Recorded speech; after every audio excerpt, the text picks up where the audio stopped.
Well, it's a pleasure to have our friend, former Vice President Mike Pence. How are you, sir? I'm well, Mark. Thanks for having me on. No, it's a pleasure. You've written a very fascinating book here, important book. It's called What Conservatives Believe, Rediscovering the Conservative Conscience. And I want to jump right into this. We're going to have some good time to talk about this because these are topics that I enjoy myself. Let us start actually with Chapter 2, One Nation Under God. How important is that? I think it's where everything begins. I mean, you and I both know that the Declaration of Independence included an earth-shaking statement that all men are created equal and are endowed by our Creator with certain inalienable rights of life and liberty and the pursuit of happiness. And it began the book of what conservatives believe by simply asserting that that's the foundational principle, that we believe our rights come from God. And in that chapter and going forward from there, that to me is always the foundation for limited government, for conservative principle, and I wanted to start what conservatives believe there. That's so very important. And you know, there may be some people who don't believe that, and yet they benefit from the fact that the founders believed it, correct? Right. That is 1,000% true. You know, you get to the end of that Constitution that gets crafted in 1787 in Philadelphia, and the First Amendment to that Constitution ensures that the freedom of religion, not the freedom from religion, but the freedom of religion for people to, believe or not believe according to the dictates of their conscience. But I think for conservatives who are called into the public square, either just as citizens or maybe aspire to put on a uniform or aspire to serve in public office, to understand that what we are conserving at its core is the belief that our rights come from God. And our rights come from God, and our country was founded based on that, the Judeo-Christian principles, and the Enlightenment, right? Well, I don't think there's any question. I don't consider myself a scholar or a historian, but you just simply... You're pretty good there, Mike. One of my favorite quotes is that it shows up in the book is Abraham Lincoln referred to a proverb that talked about apples of gold and pitchers of silver, and he said, the apples of gold, and for America, the apple of gold is the Declaration, the pitcher of silver is the Constitution of the United States. So everything for Lincoln, our 16th president and the founder of the Republican Party, who described himself as a conservative, everything began there with the Declaration and the Constitution. What is the difference between conservatism and nationalism and populism and these other isms, do you think? Well, I think, if I can take a half step back, and because in the book, I try and call out, two different threats, I think, to traditional conservatism in America. Number one is we've seen the Democratic Party slide farther and farther to the progressive left, to radical ideologies, embracing outright socialism, questioning long-term alliances, and even giving safe harbor to anti-Semitic voices and leaders that question even our support for Israel in the darkest of terms. And I think that's our contest will continue politically with that ever more radical progressive left. But I wrote the book because, as you well know, there's been a new threat to the conservative movement, and that is from a rising populist right that would question America's role as leader of the free world, that would embrace big government solutions, and marginalize the right to life and the values that we've always cherished in this movement. I want to say that there's been some purchase of those ideas in the new Trump administration, but not all. And I think the president's willingness to take the fight directly to Iran, his unwavering support for Israel, his extension of the tax cuts, securing the border, conservatism is alive and well in the Trump administration, but those voices, those forces that you call out on a regular basis, I think conservatives would do well to be aware of as we go into the midterms, and most importantly, as we move into 2028, which will be a time when, before we decide who we're for, Mark, I think we'd do well to focus on what we're for and what conservatives believe. No, I agree with you 100%, and I know what forces you're talking about for sure. And as we get into national security in Israel, so forth, I want people to know how patriotic your family is. Tell us about all the service that's been in your family, or is in your family. Well, thank you, Mark. I mean, my dad was a combat veteran. Karen's dad was Air Force. But I'm the proud father of a major in the United States Marine Corps, and the father-in-law of a lieutenant commander in the Navy. And both of our guys are fighter pilots, and we couldn't be more proud of them. Mm-hmm. And without saying where, one of them is serving right now, correct? Well, they're both in active duty now, and we don't talk about where they are, but I'll tell you what. I want to give President Trump all the credit in the world for making the decision last year and this year to unleash the armed forces of the United States against the leading state sponsor of terrorism in Iran. You and I both know we didn't start this war. It started 47 years ago when the hostage crisis happened in the Carter administration. 241 service members lost their lives in the Beirut bomb. All that comes from Iran, and Afghanistan and Iraq. These mullahs in Tehran have been waging war on the United States and Israel for 5 decades. But it was President Trump who unleashed our armed forces and who responded brilliantly in the month of March.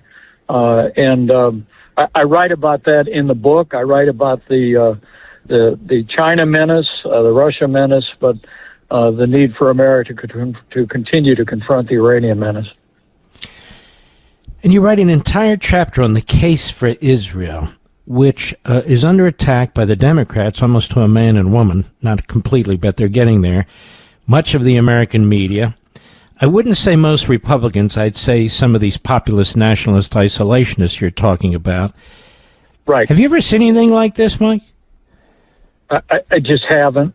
I mean, I have to tell you that, from the time I was elected to Congress when we first met 25 years ago, it was always a great source of pride to me that in even a very politically divided Congress that Republicans and Democrats stood shoulder to shoulder to support our most cherished ally, Israel. But that shouldn't have been a surprise. I mean, you can go back to the American founding, and you can find sermons that thundered from the pulpits of little buckboard churches expressing the passion that colonial Americans had for seeing the people of Israel return to the land of Israel.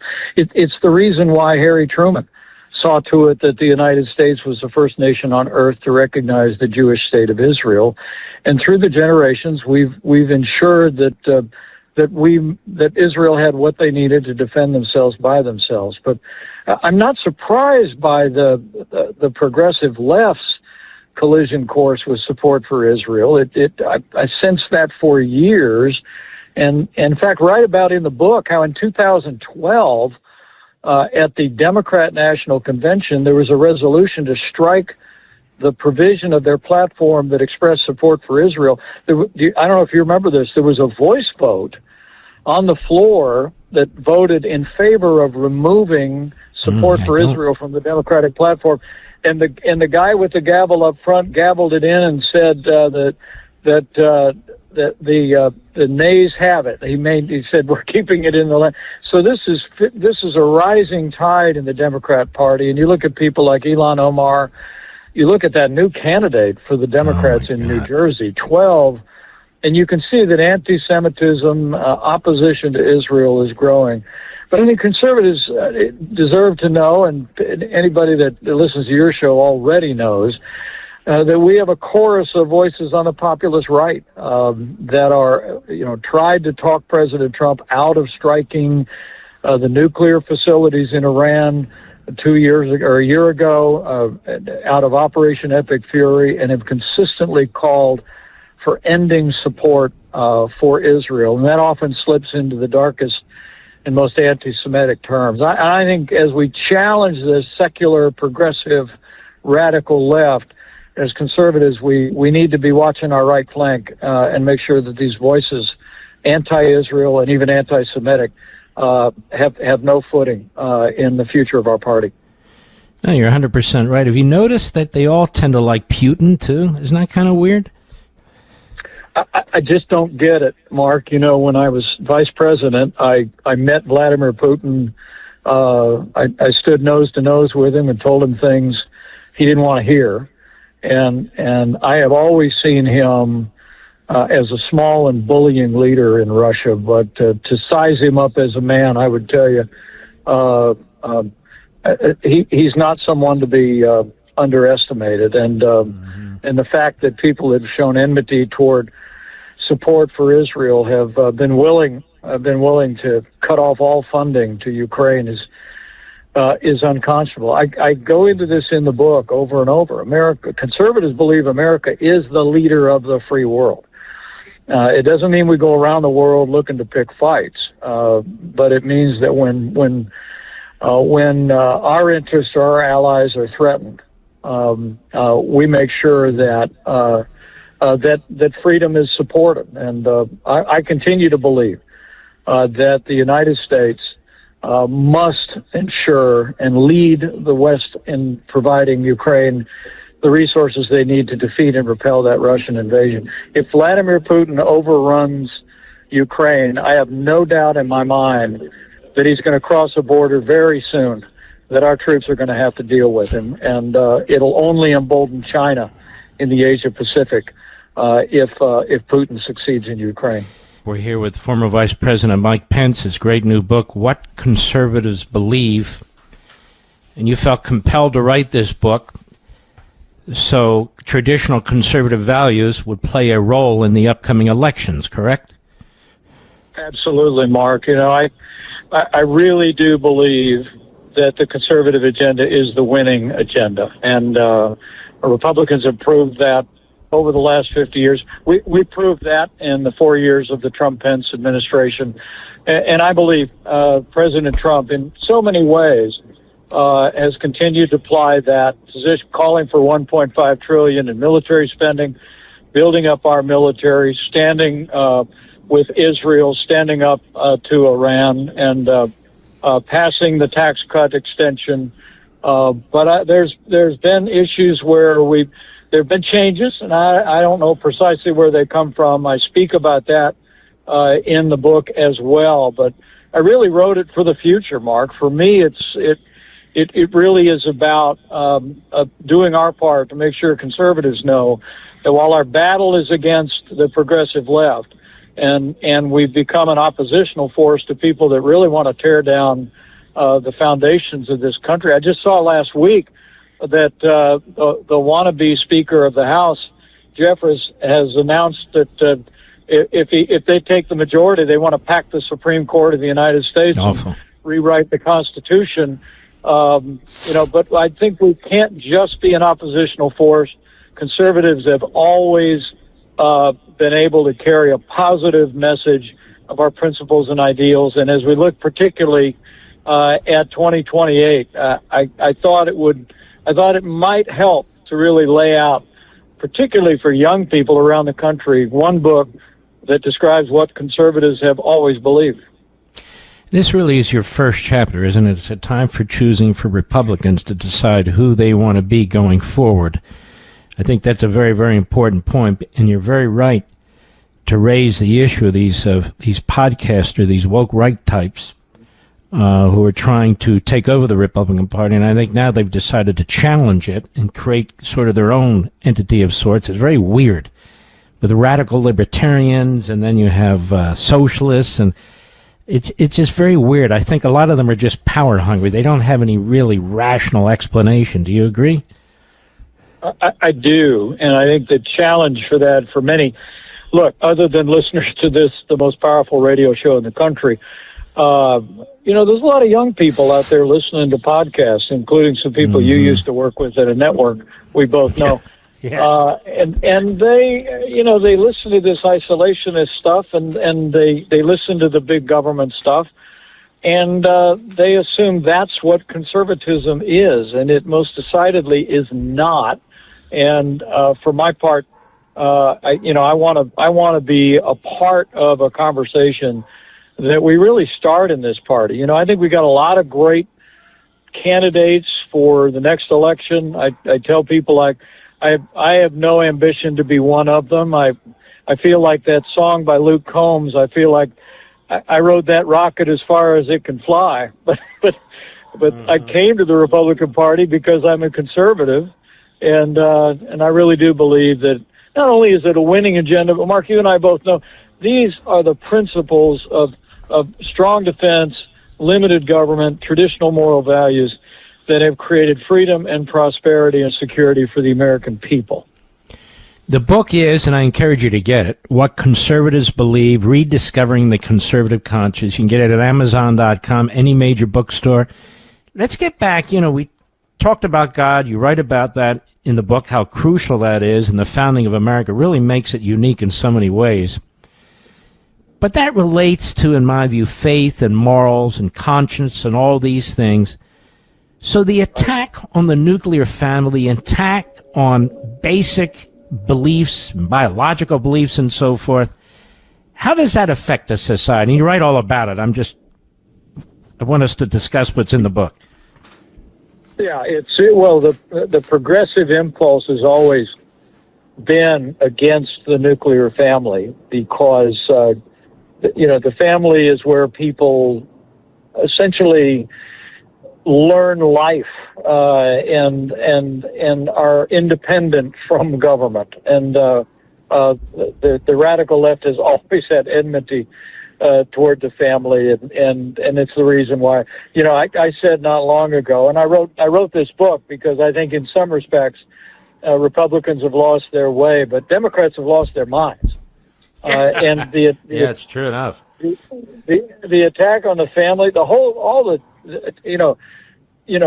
men in women's sports, I don't even know what the last count is of the number of genders that the progressive left think exist in this country. But I do think it creates a tremendous opportunity for us to talk about values and to talk about the conservative traditional values that have defined our movement. My concern is that on the populist right, there is an effort to do two things with regard to the family that I think are troubling. Number one is to come up with government solutions for family. I mean, it strikes me that some of what you hear coming from the populist right and the NatCons is big government programs that will subsidize and promote and drive a family. What families need, Mark, is less taxes, less regulation, low-cost energy, get government out of the way so that families can